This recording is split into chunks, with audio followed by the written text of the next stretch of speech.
Saint Isaac Jogues was a French Jesuit priest and missionary who gave his life to bring the message of Christ to the indigenous peoples of North America. He is remembered as one of the martyrs, men who showed extraordinary courage, forgiveness, and faith in the face of hardship. Isaac's life teaches us about love that does not give up, even when it is met with danger, fear, or rejection.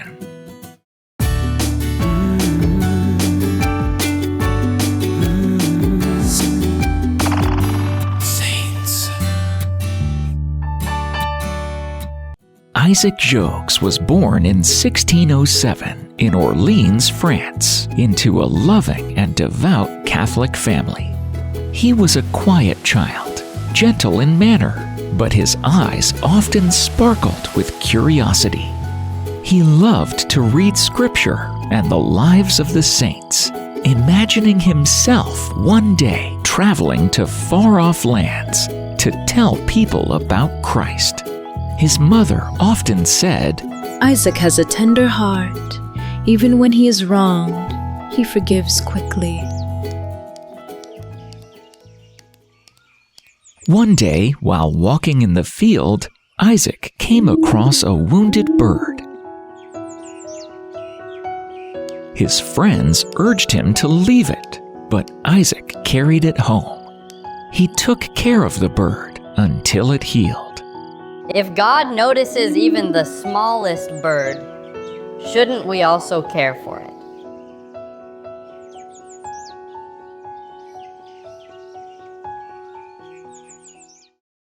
At 10, Isaac attended the Jesuit college in Orleans. There, he grew in both learning and faith. Teachers marveled at his discipline in prayer. By his late teens, he felt God's call to the priesthood. "I wish to give my life for Christ," he wrote in his notes. Even then, the thought of missionary work stirred his heart. He listened eagerly to reports of priests sailing across the ocean to teach in new lands. "One day, I too will go." At age 17, Isaac entered the Jesuit novitiate in Rouen, where he began his training as a priest. His days were filled with prayer, study, and teaching. At the age of 29, he was ordained a priest. Instead of staying in France, he asked to be sent on mission to New France in Canada.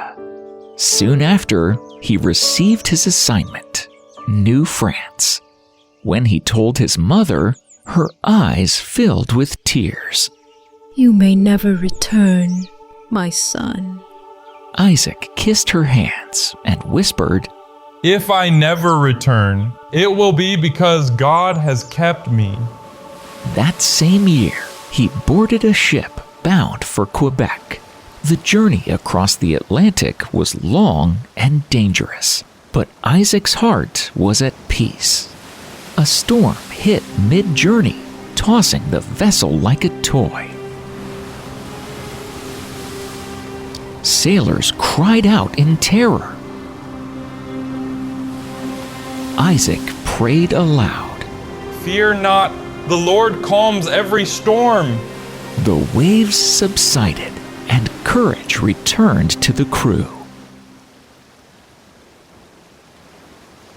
In June 1636, Isaac arrived in Quebec. "Here, Lord, I will serve." He slowly started living among the villagers, learning their language, and sharing their daily struggles. Children giggled when he stumbled over words. "Father Isaac, you speak like a child." Christ spoke our words when he became man. I must speak yours to share his love. The Hurons gave him the name Ondesonk, the bird of prey, because of his sharp eyes and determined spirit. Soon, he baptized his first Huron child in a river. his heart soared with joy. At feasts, he ate fish and berries with families, listening to their stories. He worked tirelessly for 6 years, teaching, baptizing, and encouraging his new friends in faith. But danger grew. Hello, everyone. Have you seen our brand new show called Shining Faith for Kids? Here we learn about God's love through fun stories, songs, and adventures with my glowing friend Glow. I also have an appeal for support from our viewers. We haven't earned any revenue from YouTube for the past 6 months, but we continue creating content with heart and purpose. If you've been touched by our videos, we request you to take a subscription via Patreon, which will entail you to a lot of benefits, including early access and credits. Or you can make a one-time donation through PayPal. If you can't support us financially, we truly appreciate your prayers. Your prayers help us keep sharing God's love with little ones everywhere. Please find the links in the description below. Every contribution makes a big difference. Thank you all for watching our videos. God bless you. The Iroquois, enemies of the Hurons, saw Isaac as part of the conflict. They believed Isaac's presence made their struggles worse. Suspicion and hostility spread. One day, while traveling with a Huron group along the St. Lawrence River, Iroquois warriors rushed from the trees. Isaac and his companions were ambushed by their warriors. Father, hide! But Isaac was quickly seized. Strong hands bound him, and he whispered, Jesus, into your hands. I commend my spirit. For over a year, from 1642 to 1643, he lived among the Iroquois as a captive. He was mocked, weakened, and treated harshly, but he never abandoned his faith or hope. At night, when others whispered in fear, Isaac encouraged them. Do not be afraid. Christ also suffered, and he is with us in this darkness. One young boy asked, Father, why do you not hate them? Because Christ did not hate those who hurt him. And if I belong to him, I must do the same. Sometimes small kindness appeared. A child slipped him food. Courage, Father. Isaac's heart filled with hope. O Lord, my strength, my shield. Though fear surrounds, your love is revealed. I lift my eyes, I cling to your name.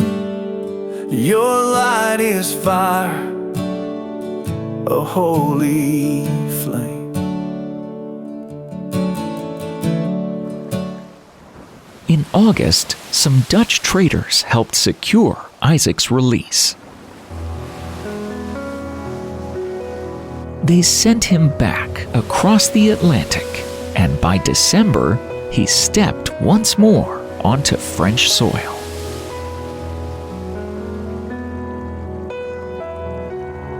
People were shocked at his weakened state. Many expected him to remain in France, but Isaac insisted, I am not worthy. To rest while my brothers still suffer, I must return. In 1644, Pope Urban VIII gave Isaac special permission to celebrate Mass despite his injured hands.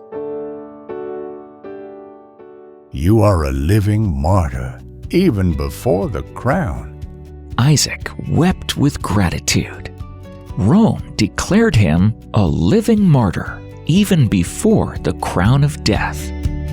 See the hero, wounded yet strong, carrying Christ's love all along.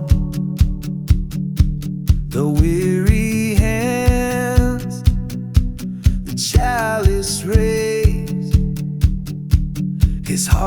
still burns with endless praise. By the next year, Isaac had returned to Canada.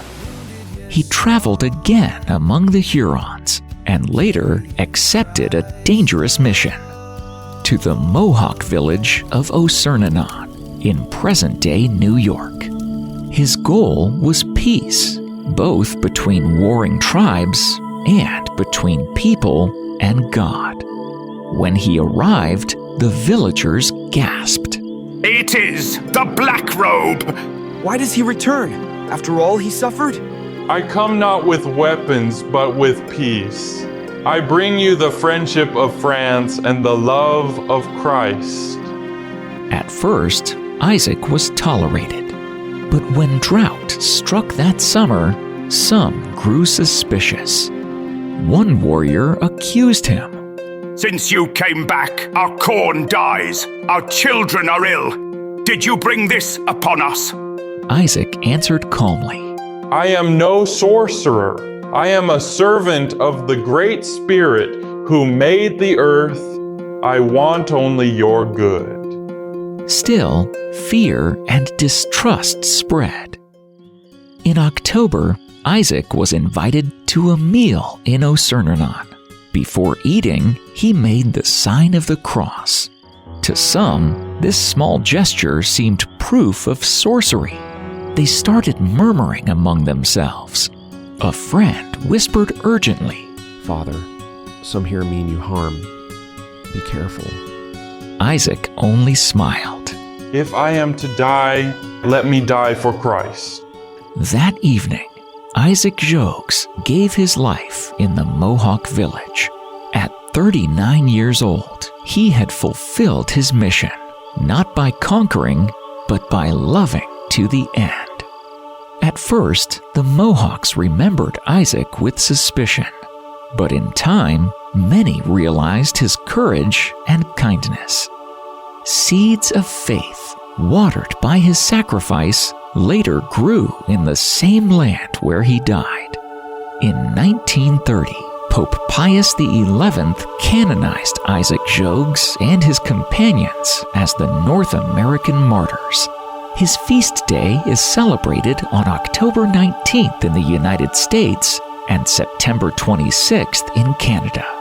His courage inspired both native converts and European settlers. Even in Auriesville, New York, where he died, the land became a place of pilgrimage and prayer. Children still grow up hearing the story of the Black Robe who returned, even after hardship, because of love.